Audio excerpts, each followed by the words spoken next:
Hi, everyone. We are joined by legendary promoter, Hall of Fame promoter, the one and only Bob Arum. Bob, thank you for taking the time out of your busy schedule. I know you have big plans coming up this week, getting ready to go to Japan to witness Naoya Inoue in his undisputed fight against Marlon Tapales in Japan.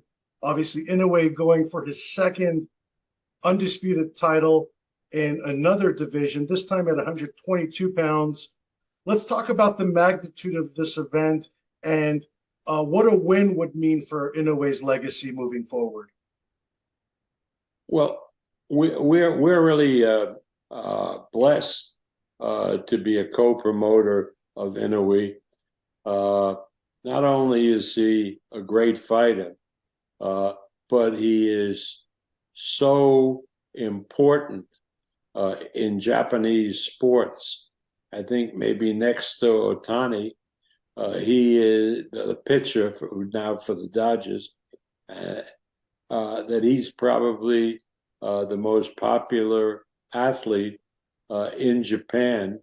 And I know that when tickets for his fights go on sale in Japan, what they do is they have a lottery, which costs nothing to participate, and able to buy tickets to the fight. It's such a demand. Otherwise, the internet would crash with people putting in orders. He's definitely an international superstar. I know the American fans get the privilege to see him on ESPN and ESPN Plus. He's on Amazon Prime Japan back home. Definitely a once in a generation fighter in a way. Is he's also a very heavy betting favorite. I think the odds are minus 1,400 for him to beat Tapales, and the way he's just steamrolling through everyone, Tapales has a steep hill in front of him. I talked to your cohort and fellow promoter Fernando Beltran last week, and it seems like the plan is to go ahead straight into a fight with Luis Neri next year in a fight that probably is going to have a lot of buildup with the bad blood with Neri has in Japan. Is that the plan, to go Inoue Neri right off the get-go in 2024? Yeah, that is the plan. I mean, you know, at this level, you don't really make plans firmly because obviously Tapales is a courageous, good fighter, and anything can happen. But assuming Inoue comes through, then the hope is that we'll be able to put together a fight between Inoue and Neri, which would be huge in Japan and would need to have the Tokyo Dome, as big a venue as that is, available to accommodate the overwhelming fan interest. Absolutely. As soft spoken and little spoken as Inoue is, I think perhaps that Neri fight might bring out a different demeanor in him. I know how much of a proud fighter he is, how much of a patriot he is for his Japanese people. That's definitely one of the big fights in 2024 that I'm sure you're looking forward to stage. Let's go to your next international superstar, Tyson Fury. A little bit of an up and down year, an up and down performance with Ngannou, but you know the eyes on the prize are with Usyk, February 17.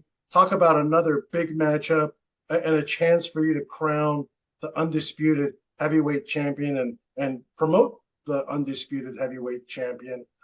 What's the latest updates you could offer around that fight? I know it's been announced, but any new developments? Well, you know, I'm friendly with Usyk, and I've known Alexander for years now. He's such a great friend of Lomachenko and Igis Klimas. And, you know, Usyk is a very smart fighter.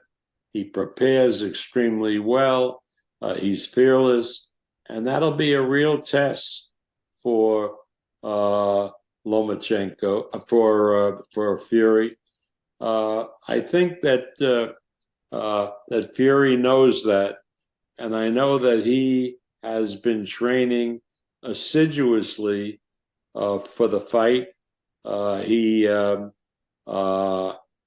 left the UK. He went to Jeddah, which is on the Red Sea. He likes the water to train for this fight without distractions. And so it's the best of Fury. Now, let's be honest. You watch Fury last fight with Nagano, and either he really wasn't prepared for that fight, or he's lost a step. When fighters get up in age, that happens.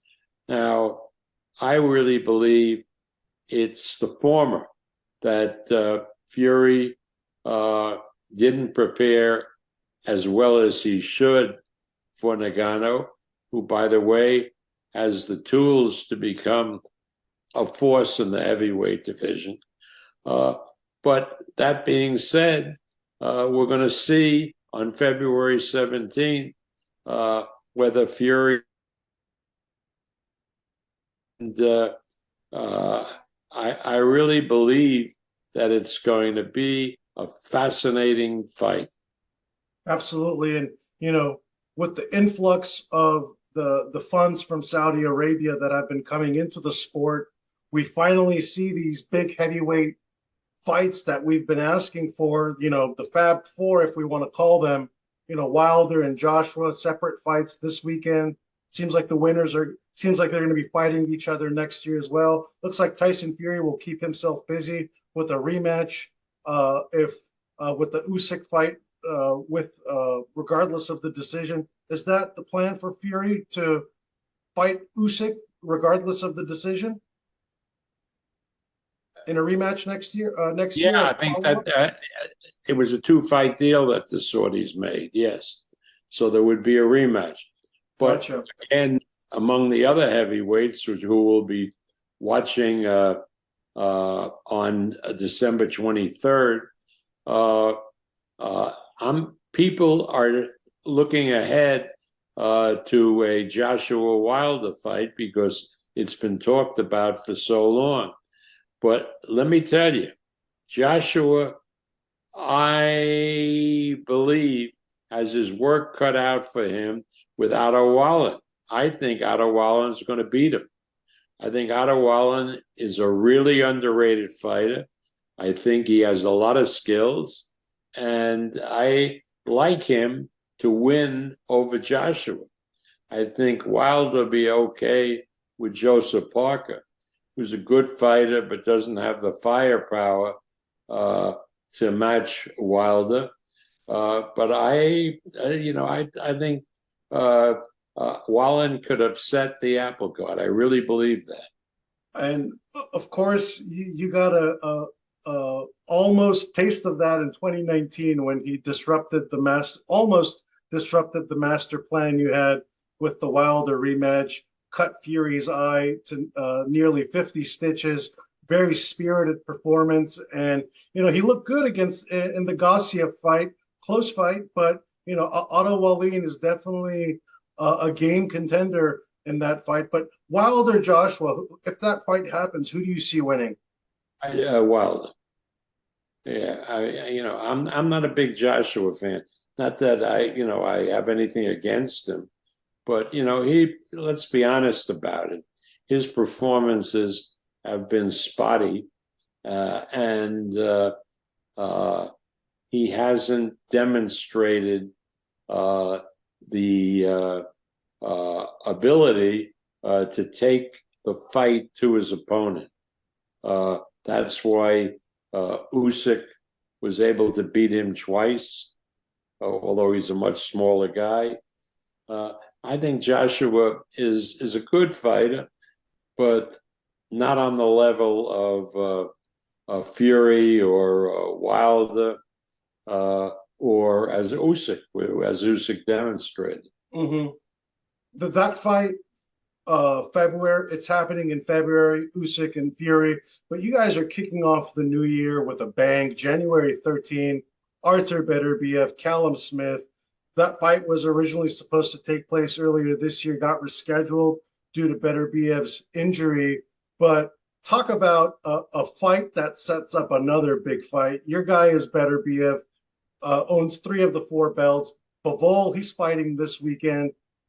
And I know the Saudis have, again, high interest in that undisputed light heavyweight fight. Can we once and for all guarantee, Bob, that Bivol and Beterbiev will take place in 2024? Well, like you said, the Saudis are interested in Beterbiev and Bivol, and that means they'll cut checks to each fighter that nobody else can match. And so obviously, I think that fight can happen. Again, I remember with all the problems with Fury and Usyk, the percentages, the deals, and back and forth. Well, the Saudis come in and they just cut checks to the 2 fighters, and that's the end of the story. And the checks are so big that neither fighter cares particularly what the other guy is getting. Well, with Beterbiev, should he be successful in January, and Bivol, the same thing's going to happen. There won't be any debate about what the percentages are, because as long as the checks written for each guy are big enough, the fighters are really happy. I know you've previously been adamant about keeping your fighters on ESPN and having the fights be staged on ESPN platforms, but once the money becomes too big to pass, does that at that point open the floodgates? They can fight anywhere they want? No, but you have to understand what the Saudis are doing. The Saudis realize that those commitments are legally binding. So they don't, the way they get around all the problems is they have the big fights so far, as you've seen, on pay-per-view. And if the fights are on pay-per-view, there's no argument about which platform has the fights, because it turns out that everyone does. For example, on the Ngannou fight with Fury, everybody had the ability to offer the pay-per-view in the United States and in the United Kingdom. The same thing is happening December 23rd. Not only is DAZN distributing the pay-per-view to its subscribers, but ESPN Plus is distributing it to its subscribers, and the cable companies and through In Demand and the satellites are also distributing it. So the issue of a fighter not fighting on a platform which may have contractual rights it doesn't exist. That's music to the ears of, I'm sure, fight fans, I'm sure fighters as well too, who sometimes get tied up into the business of boxing as we all know it, the other side of the street, as it's been so commonly coined. But speaking of pay-per-views, but there's also a downside to it. The downside is that a lot of these events I would prefer being offered to the fans without paying for them, without a paywall. It's been easy to do with the Saudis because the way that problem is solved is letting everybody distribute it. But again, wouldn't it be great if Fury and Usyk was on free television? That would be great for the sport, and certainly Beterbiev and Bivol. But in this world, you can't have everything. And so, at least it enables these events to happen. Absolutely. And I know you take pride in building the fighters in their hometowns and their markets. And, the sport is being built in a completely different market right now, which it hasn't been, which wasn't relevant even a handful of years ago, but now it very much is. And that's where all the big fights are taking place at. You understand, I'm an old guy, so I remember uh, on a different level that starting in the 80s, fights that would be on in Madison Square Garden or other arenas, the big fights shifted to Las Vegas. I mean, or most of the big fights with the Four Kings took place at casinos in Vegas, mostly Caesar's Palace at that point. And that changed everything in the sport of boxing. Mm-hmm. And now we're seeing a major change taking place with the involvement of the Saudis. And,